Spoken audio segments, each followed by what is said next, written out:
Gage Lozano, a art director and motion designer. He's currently working out of New York. And you told me 2016 graduate of MTSU. Yeah, I was sitting in these chairs like 7 years ago. Yeah, it doesn't even, it kind of seems like that long, but also it doesn't. Like I thought. No, it flies by. Yeah, it has flown. So anyway, thank you guys for coming, and I think that you're going to enjoy what Gage has to show and tell today. I think it's really exciting work, and I'll just let you take it from here. Cool, thanks, Sherry. And thank you guys for coming. I appreciate the time. Like Sherry said, I'm a motion designer and art director first and foremost, but I also consider myself an artist, graphic designer, illustrator, sometimes photographer, film director, video editor, and I'm a freelancer. But all of those are labels that I've been given or occupied over the last 7 years. But I really just consider myself a creative. And I think there's actually never been a better time to be a creative in the history of art and design. So you guys should be pretty stoked that you're on this path and moving forward to become a creative. We live in an attention economy with social media. You've never been able to get more eyeballs on your art and design, which is really cool. You can work from literally anywhere now that we live in work from home era. You can work in your underwear, which not many professions can do. And there's the emergence of artificial intelligence, which some people are afraid of, stealing our jobs and taking art. But I think it's going to be a really cool tool that's going to make our lives easier and make things more fun. I don't know if you guys have dabbled in it at all, but Photoshop's coming out with AI tools. It makes getting ideas and expressing yourself a lot more efficient. And being a designer, you can get paid quite a bit. If you play your cards right and you keep working hard, you can make a lot of money in this field, which is pretty cool. There's no longer starving artists. You can actually make money, whether it's through using social media, working your way up in a corporate ladder. There's tons of ways. At the top of our field, you can make a lot of money. All of these people were either graphic designers or motion designers. You probably know some of them. I took these numbers from Google, so take them with a grain of salt, but the principle is that these people make a ton of money. They started as graphic designers, they became agency owners. You can work your way up to this and actually be very well off. You guys are probably like, who am I and why should I even listen to you? I'm going to show you my motion design reel, which is one aspect of my creative endeavors.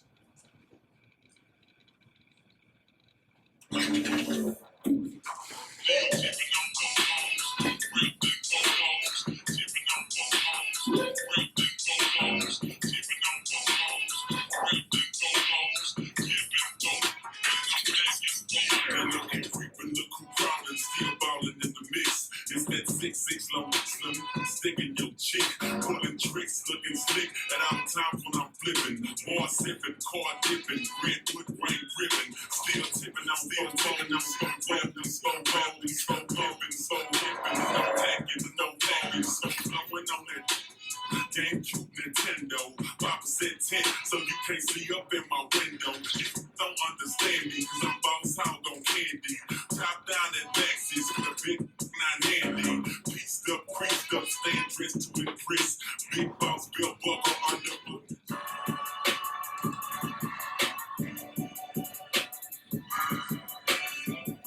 So that's a lot of what I've been doing for the last 7 years. This is what I send out to clients to get work.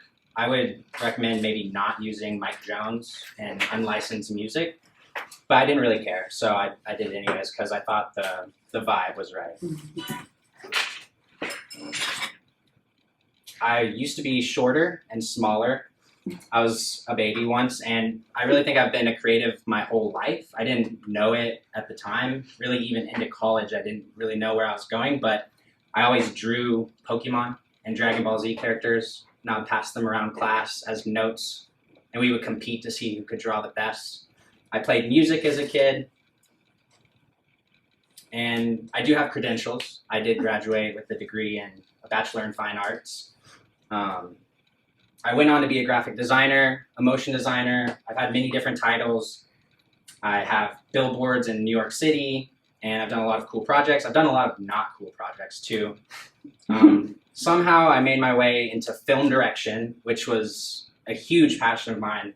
It stressed me the hell out. I have more gray hairs because of it, but I ended up leading teams of production crews, stylists, actors, models, and had a ton of fun doing that. The last year or so, I've been living in downtown Brooklyn, where I freelance. I have my own business. It's been going well. And I work from home, sometimes in underwear, and I have a great view. It's been awesome. Despite all of that flexing, I've been rejected hundreds of times.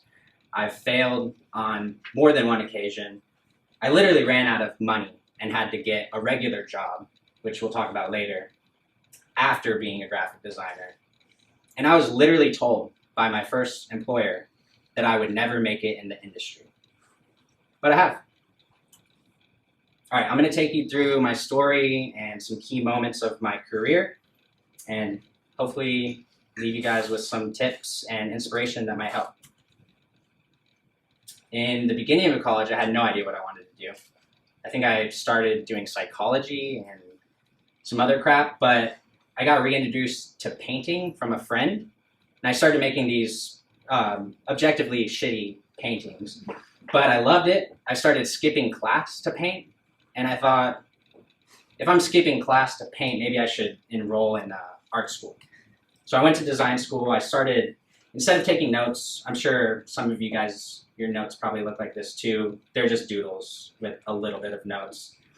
And then my doodles turned into more refined illustrations and things that actually started to resemble art.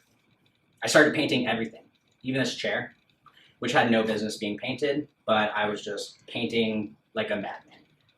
I was super blessed and lucky to have a grandmother who let me paint the wall of my bedroom when I was staying with her. And we had a shed outside. She let me paint that too. So I got really lucky, but I had a lot of practice painting larger scale walls.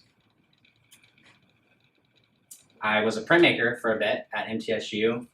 I had a lot of fun doing this. I think any discipline that you're learning right now and in the future is going to feed into whatever you're doing later on.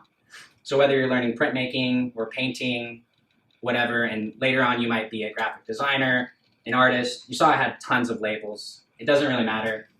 Everything that I've learned in the past is helping me express myself in my art today. I did a lot of printmaking. I thought I was going to be a printmaker. I thought it was cooler than being on a graphic design. But I inevitably decided to go with graphic design. I thought maybe it might be more lucrative. I started doing more digital art. I made stickers. I started learning about typography. And I was doing my paintings and illustrations digitally and trying to figure out a new way of making art.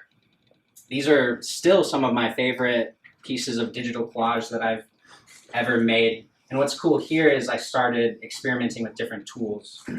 So I would draw, take photos, steal things from Google, and I would collage them, put different illustrations on top of them, and kind of started freestyling. And I thought that was a really good way to find the way I could express myself. So be iterative, don't be precious, and just make things. Especially right now, early on in your career. You don't have to spend a ton of time making things exactly perfect. You're going to have plenty of time when you're in your creative jobs, working for someone else, fine-tuning, stupid little minute details. Right now, you should just be making as much as you can and learning as much as you can. When I first started designing, I thought the tools that I used were based on preference. I just thought I was an Illustrator guy because I didn't really like Photoshop, and I definitely did not like InDesign. But I've come to find out that the programs are just a toolbox. It's like a hammer, a screwdriver, a wrench. You use all of them just based on the job. Sometimes you use multiple of them. These are some digital illustrations I created where they started as rough sketches. I put some shapes together in Illustrator. I then sent that to my iPad where I drew in Procreate on top of it. I sent it back to Photoshop where I added effects, changed the hues to see what kind of color palette I liked. And I'm using like 4 or 5 tools for just one simple drawing. I used to have a Galaxy Note 8 back when I was an Android user. I'm now Team iPhone. And it had a stylus on it. And I would just draw while I worked for Uber. I would wait on rides and I would just draw my own hand or my eye in the rearview mirror of my car. And I started drawing, I wanted to get better at still lifes, so I just started drawing fruits. I'd have 2 tabs open on one phone, a Google tab and my little drawing app. I would flip back and forth trying to draw these fruits, which was really just a way for me to pass the time. But this simple exercise, I feel like, taught me a lot about still life drawing and illustrating in general. I got super lucky one time. In my middle of my college career, I started painting murals. But the way it originated is that I had a friend who had an opportunity to paint a wall. She asked me to support her, or to be her assistant. When I showed up, she didn't arrive. She was sick or something, and she didn't show up at all. And the owner of this restaurant was like, "Can you just paint the wall?" And I got extremely nervous and, palms sweating, shaking, but I accepted it. And I had no idea how I was going to paint this size of a wall. I did it anyways. Literally every step of the way, I was doubtful and insecure. I'm like, does this look good? Do I need to change this? How is it going to all come together? But I just went for it, like one tiny piece of the wall at a time.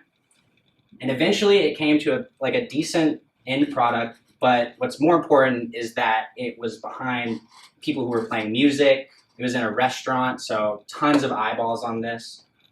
Because of that, I was able to paint another wall from the same person who had another wall. I said, "You did a good job.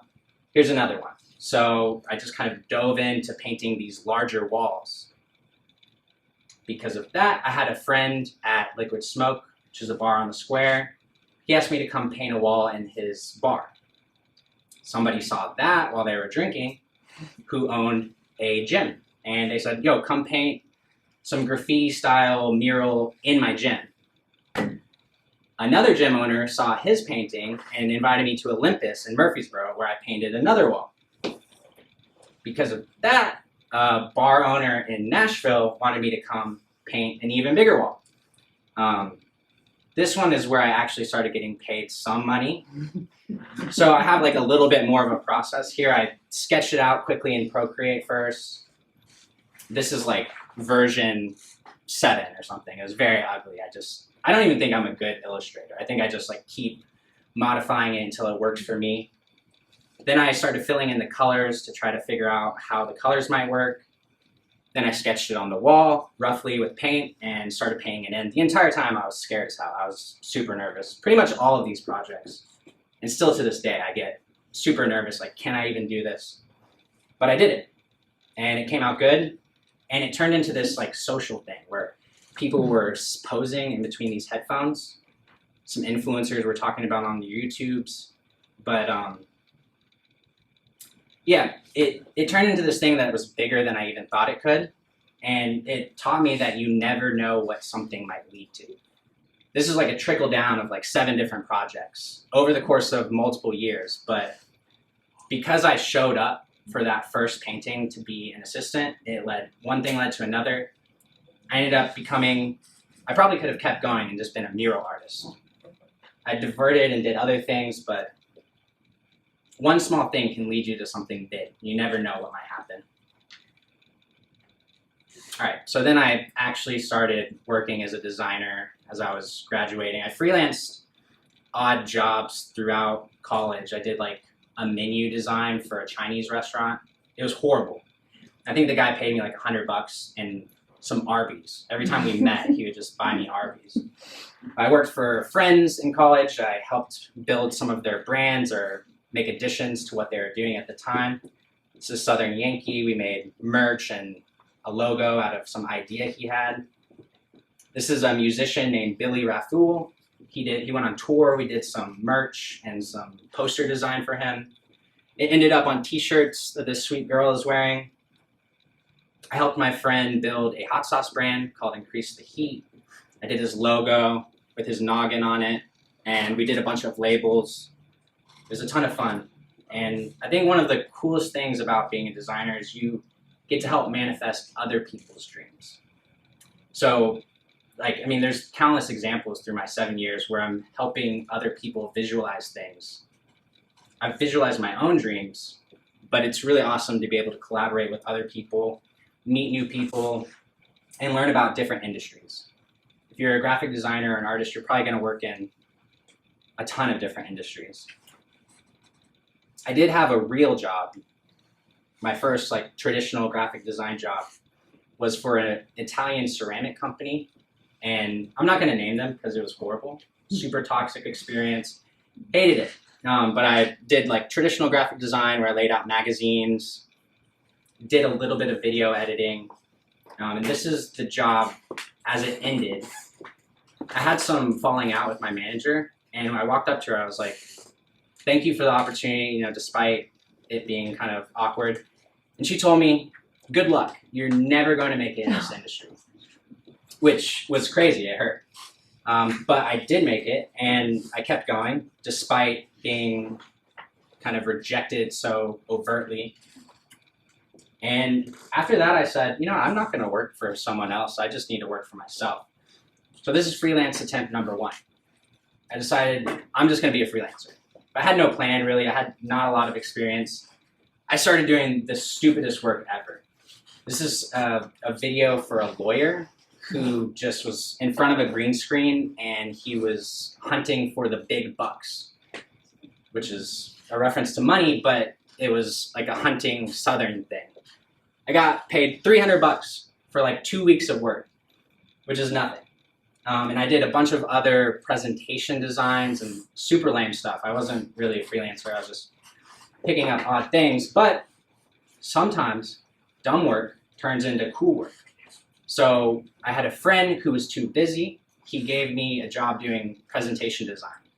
Super boring and didn't pay that much. But after I did that job, the employer liked what I did, and they gave me a project with Warner Music to do a 10 minutes of motion design. I took Sherry's type and motion class, but I did not have a lot of experience as a motion designer. I accepted the work anyways, which I've done multiple times, kind of punching above my league, which is important. Don't be afraid to take on things that are slightly out of your realm because you can learn as you go, which I did here. But it was super stressful and took a lot of my time. I was up late trying to figure out how to render and keyframe things. And I made some decent money, and I said, all right, I'm peacing out. I went to Europe for a little bit, almost 2 months. And I ate a lot of pastries. I learned how to make these. They're pastel donatas. They're very delicious if you guys ever get a chance to try them. But more importantly, when I was in Europe, I saw a lot of things that inspired me. I saw a lot of art, street art, things that weren't even considered art, just graffiti and posters, and the tiles in Portugal were gorgeous.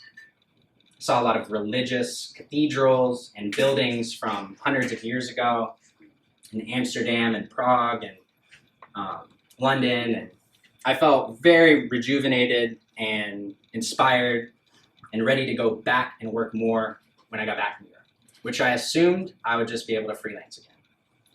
I painted a mural when I was in Barcelona. I met a bunch of other graffiti artists in Barcelona who were amazing.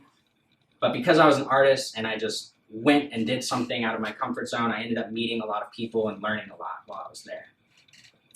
And I think you can become technically good at the programs from behind your screen, but you can't actually be a great artist unless you go out into the world to explore and experience different things. Because as an artist, a good artist, you have to have an opinion and you have to have something that you want to say and make, and you can't really get that unless you're living your life as well as building your technical abilities. Got back from Europe, I ran completely out of money, and I thought I would just be able to pick up freelance jobs again, but I couldn't. I emailed hundreds of people and nobody was biting. I questioned, what I was doing, if I was even good enough to be a designer. I actually went back and got a regular job, nothing wrong with that, but a job I was doing before I was a graphic designer. not a pizza job. I was doing some marketing thing, but it was horrible, soul-sucking, and I felt like my pride hurt. You know, I was like, I was supposed to be a designer, and now I'm working the jobs I was doing before school. But I stuck it out. I kept applying to places, even though I just kept getting rejections, no interviews, people saying nah, most people ignoring me. Until one recruiter that I had forgot about talking to hit me up and said, hey, there's a job at Smile Direct Club in Nashville. Would you want to come work for like 3 months on it? I was pretty desperate for a job, so I was like, yeah. And I barely even looked up what this place did. They do aligners, and it's like a dental company. So I looked at their website. I'm like, oh, just some medical thing. Boring, but I need money, so let's do it. When I walked in for the first day, their office was beautiful. It was in downtown Nashville. I ended up meeting a ton of amazing people, working with a bunch of talented creative directors, art directors, and other designers. And what I learned there was invaluable. I also had just an amazing time. I ended up working there for 2.5 years. I was super inspired by downtown Nashville. I took a bunch of photos. I would go on walks. I felt like this was my first real job where I was working in this bustling office and going on walks to get coffee and food midday whenever I wanted. I had freedom. It felt amazing. This is a video I took while I was there for an internal news channel that we made. But they're a startup company, and I got to wear a lot of hats. I was literally with the camera. I had no business with it. I never held a camera before. I never even video edited. But we ended up teaching ourselves a bunch, and they gave us leeway to just learn.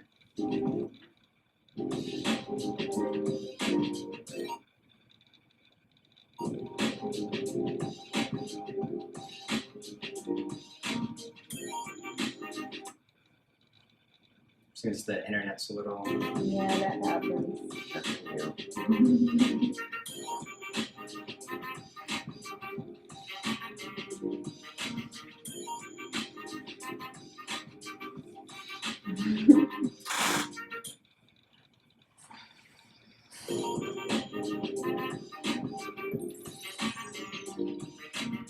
My name's Trey, and I'm your host for the Truth News. You can probably tell the audio was really bad because we had no idea how to record audio. Like I said, we did not know what we were doing.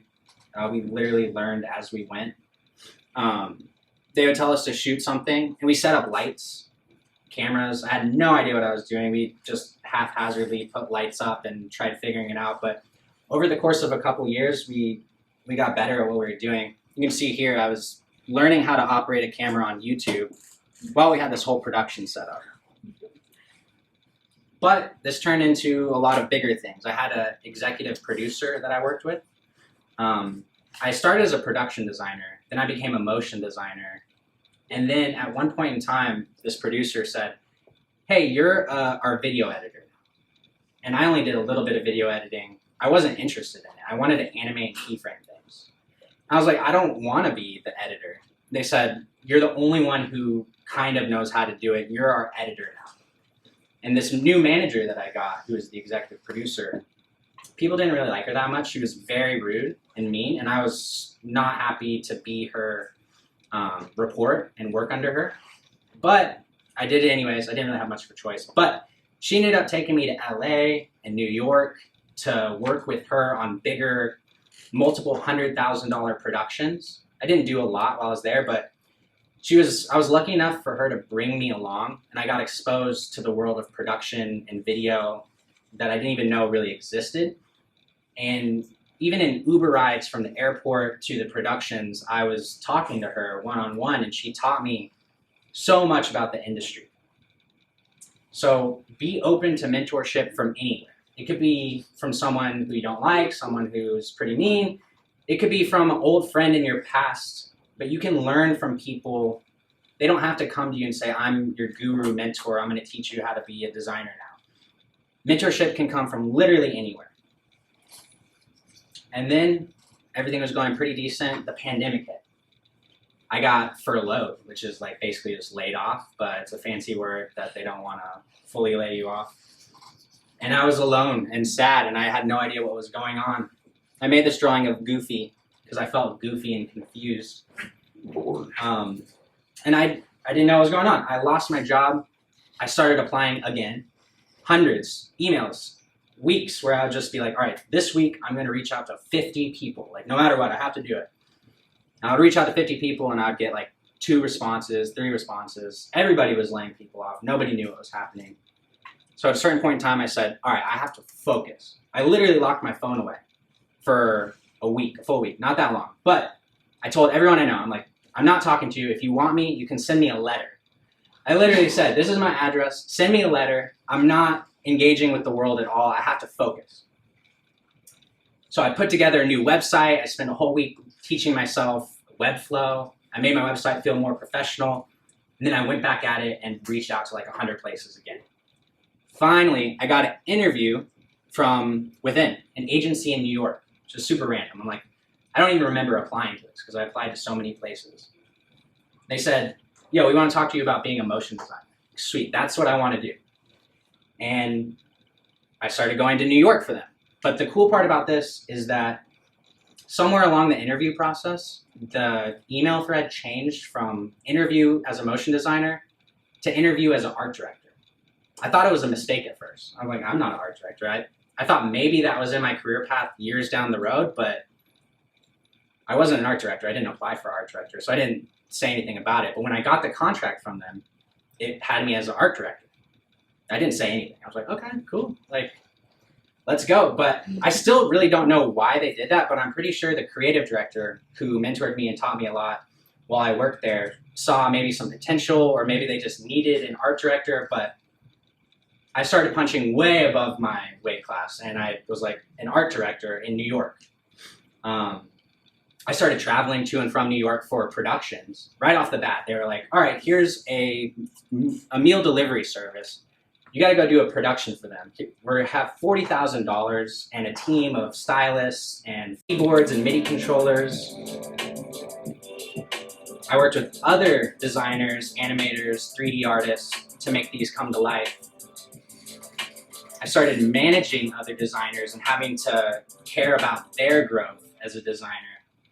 And that actually was one of the most difficult parts of my career so far, was figuring out how to evoke strong work from other designers, which every one of you guys are different. You have different ways of working, different things you're interested in. And I had to just learn this skill of communicating with people who are younger than me and getting the best work out of them. And it stressed me the hell out. I started getting like more gray hairs, I think, from this job. But I learned so much. And I think moving to New York and working as an art director, which was above my field, even though it was fast paced and I had constant work that I really couldn't even keep up with, I was constantly drowning.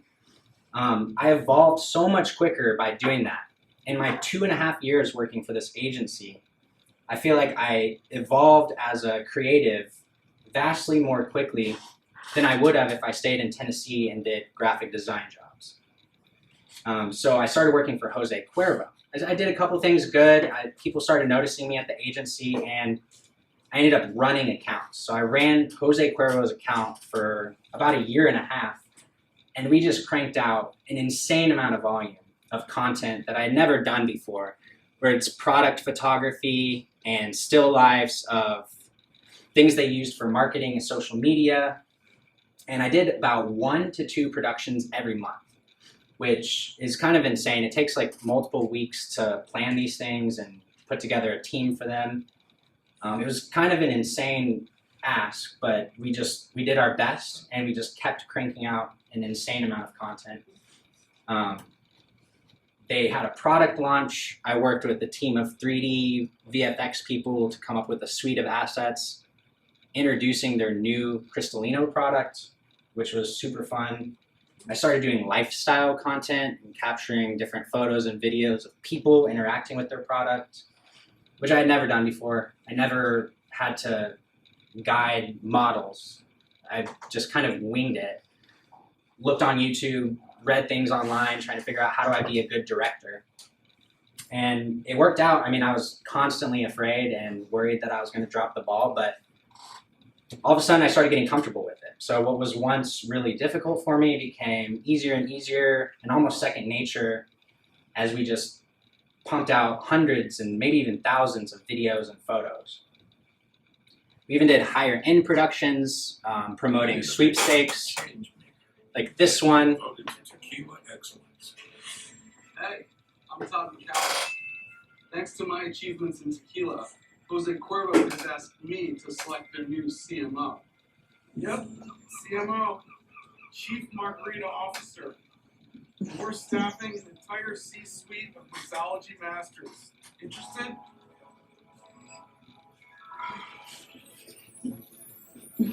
All cabinet members will receive a $1,000 stipend and a free trip to Tequila, Mexico. Oh, hey. If you have what it takes to join the tequila cabinet, send us a video of your skills in action. So this one was super fun, and we thought it was a funny, good idea. This was like a team of 40 people coming up with this. The client wanted to use the guy who was the founder of National Margarita Day. I think he just bought a website in the early 2000s called National Margarita Day, and now he's the founder. He was a super cool guy, but he was pretty awkward and extremely hard to work with. So I was like, he had to memorize lines on the spot, and I was trying to direct him, and he was just not good in front of camera. So it became kind of challenging. And we posted this all over the internet. This is a story of a time I failed. We thought it was pretty good. The production quality was maybe some of the best I ever did. It was like $100,000 production, I think. This is not my money. Money that went to, paying gaffers who set up lights and DPs who are directors of photography. But on social media, it had hundreds of negative comments. They said, "Why is a white person promoting tequila?" They said it was sexist that the girls were fanning him.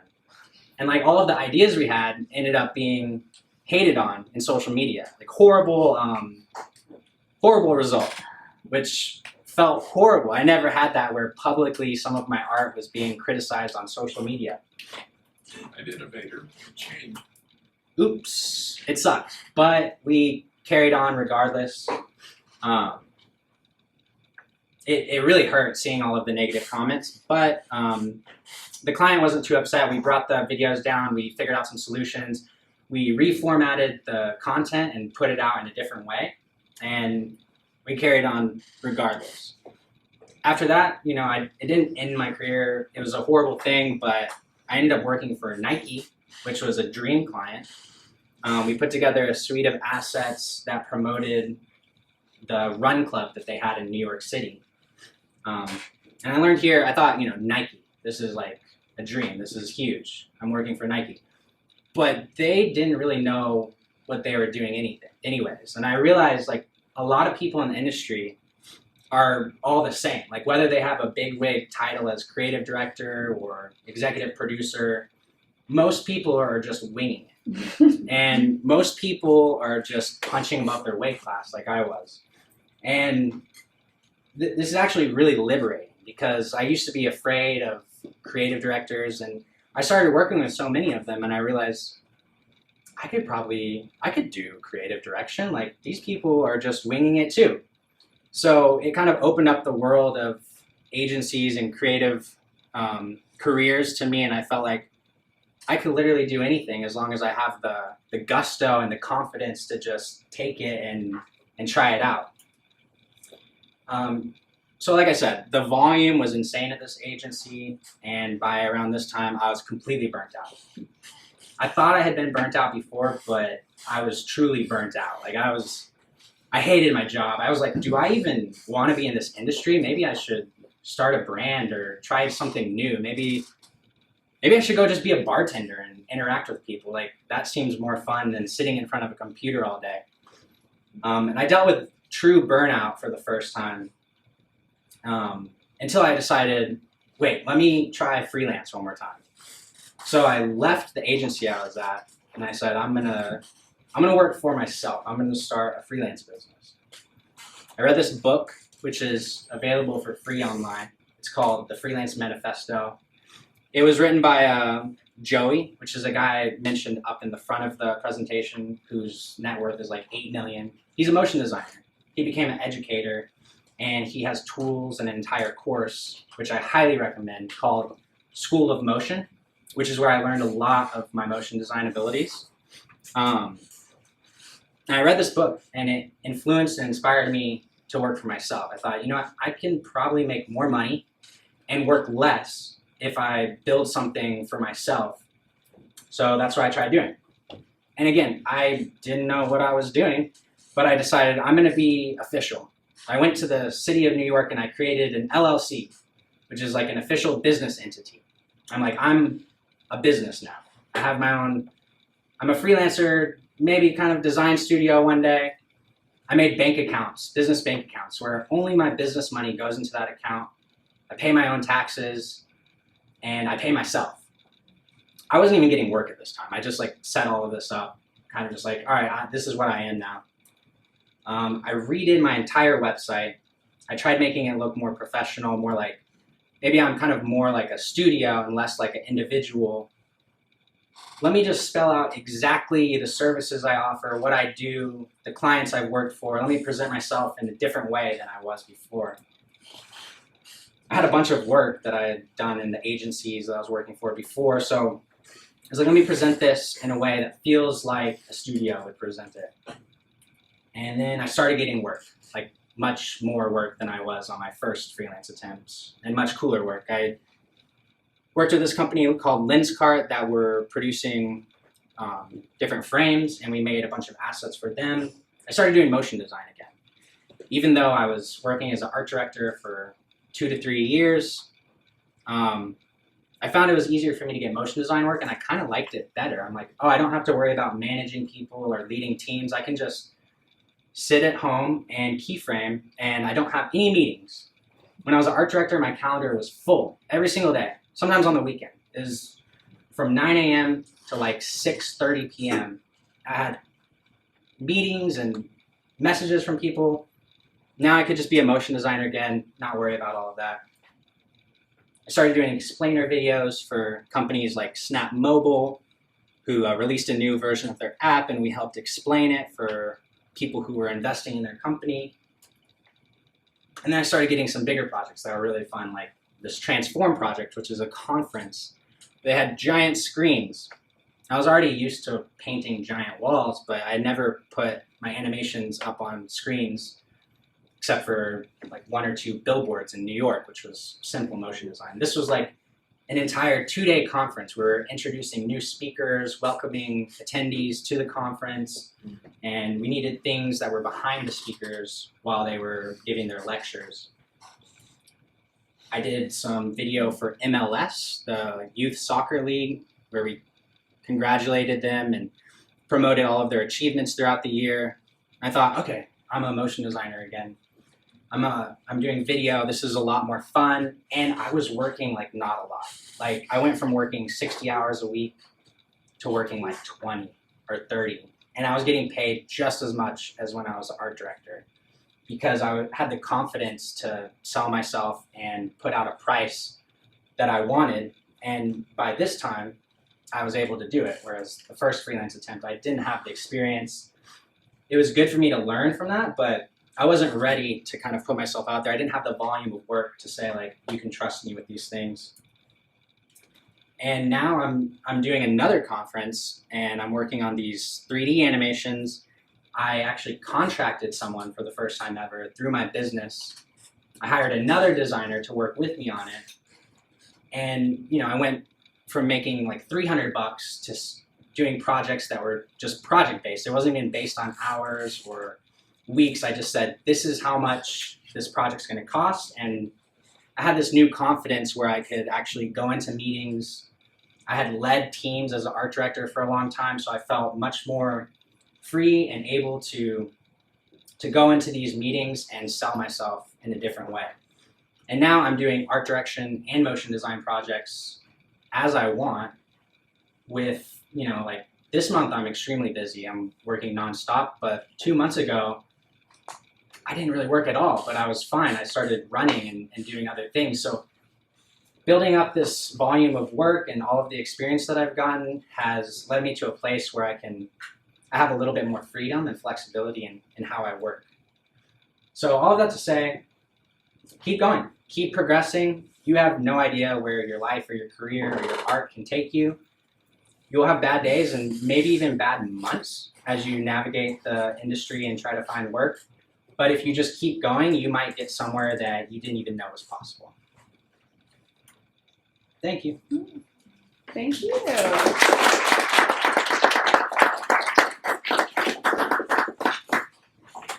Noelle, you missed a lot of it. Oh no! No, I I'm had to get sorry. two Brennan in this class who have written them about portfolio. I said I was going to go slow, but I ended up going a little fast, I think. Oh, it's perfect. Yeah, we're right at 45 minutes. So Okay. yeah. Questions? Y'all have any questions for Gage? What kind of changes did you make to your website multiple times? Oh, I mean, I've changed my website a ton, but it used to be like just one project at a time, and then I turned it into a grid of projects because I had more. Like I said, the way, not just the layout and design, which improved over time, but the way I was talking about myself was better. Like, let me go back actually. Yeah, so now I'm not just freelancer who's a designer. I'm Gage, who's helping brands and people express themselves and win big in the modern digital world, which is kind of flowery language, but I added things like get in touch with me. You can click this and set a meeting.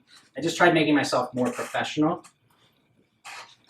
I put a section where, you know, it explains exactly what I do because I was having trouble. I was like, I'm a motion designer, I'm an art director. I like doing like a few different things, and people were confused. They were like, oh, okay, so are you a motion designer? Are you an art director? And I struggled with that for a little bit, but then I decided, let me spell it out. This is the services I offer. Because now I'm not just a freelancer, I'm trying to build a studio where I hire other designers. So these are the services that my business offers. It's not just me who's a creative, it's my business who can achieve all of these things. Yeah, even making it easier for people to work with me. Instead of like waiting for emails back, just go ahead and start a project with me immediately. You could put it on you could click this and just go to my calendar. So those are some of the things I did. Did you say you were doing that through Webflow? Yeah, Webflow. Has that kind of been your favorite Um, web builder or no? Well, I mean, when I put my phone away for a week, I taught myself Webflow and I Okay. made a website. Years later, I came back to Webflow, which my website was still hosted on, and I was like, okay, let me make some updates, and I completely forgot how to use the program. So I was like, okay, I can try to learn it again, or I went on Fiverr, and I'm like, I found a designer for like $300, and I designed my website and just said, make this function. And you know, sometimes you might get to a point where it actually makes more sense to just offload the work because it's like, is it worth my time to relearn Webflow, or is it worth $300 to get it done? I don't have to think about it, and I can outreach cold emails to new people and try to get new work.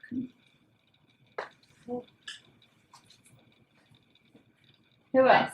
I have a question. So I remember when you were here, Gage, you were involved in everything.